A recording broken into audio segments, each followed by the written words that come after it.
Napatayo ang bench ng Koshigaya Alpha sa naging magandang connection ng Twin Tower. Gandang highlights na sana to ni Kai Soto sa Japan B-League. Kumawala sa painted area si Kai. Gumaganda na mga idol ang outside shooting ng ating pambato. Ang taas na kumpiyansa. Pero anyari, nalungkot ang ating pambato. Game day para ka na Kai Soto at makakalaban nila dito ang rank 2 sa kabilang grupo ang Sun and Neo Phoenix, former team ni Terdy Ravenna at kasalukuyang may 15 wins and 3 loss. Dihado si Kai Soto dito. Well, opening ng frame dikitan ng laban pero hindi nagtagal si Kai Soto sa first quarter at agad napalitan ng kanilang backup import dahil maagang 2 personal foul na ang kanyang nakumit. First lead ng Koshigaya ay nagmula yan sa back-to-back basket ng Koshigaya with 18-19 score. Magandang sinyalis to mga idol para sa Koshigaya na nakakasabay sa top team ng Japan at mula sa 3-pointer ng visiting team lamang si Kai Soto sa pagtatapos ng first quarter.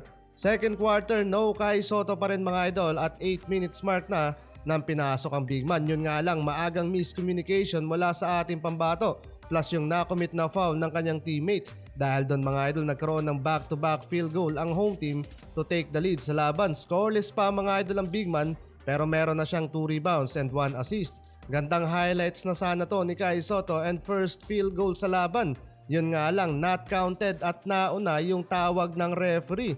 Tabla mga idol sa 36 points ang talaan sa scoring. Under 2 minutes ng quarter napatayo ang bench ng Koshigaya Alpas sa naging magandang connection ng Twin Tower from Suarez, alley-oop dunk ni Kai. In transition nagwala sa painted area si Kai, great defense and perfect 2 of 2 free throw para sa ating pambato.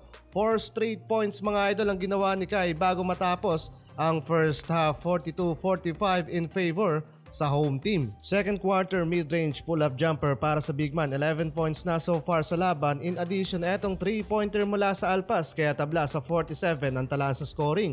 Grabe ang taas ng kumpiyansa mga idol ni Kai Soto, pasok yung first ever 3-pointer niya dito sa laban. LJ Peak naman from the deep 3-pointer mula yan sa assist ng ating pambato. So far 6 of 12 3-pointer yung meron sa Koshigaya habang maalat sa outside shooting ang home team with 6 from 22 attempt. Pero hakot sa turnover with 12 ang Koshigaya. Kailangan nilang mabawasan to para manalo sa laban. Third quarter 1-point lead ang lamang ng home team, 67-68. Fourth quarter, what a fake mula kay Kai Soto, naisa ng bantay sa floating jump shot. So far making 15 points na sa laban, 17 points na sana yon mga idol. Nagmintis nga lang etong fadeaway jump shot ni Kai pero lumobo pa sa 11 points yung kalamangan dito ng home team sa magkasunod na turnover ng Koshigaya. Nagpaulan pa mga idol ng 3-pointer ang Sun and Neo Phoenix. Kaya nasayang mga idol yung double-double ni Kai Soto sa stat sheets.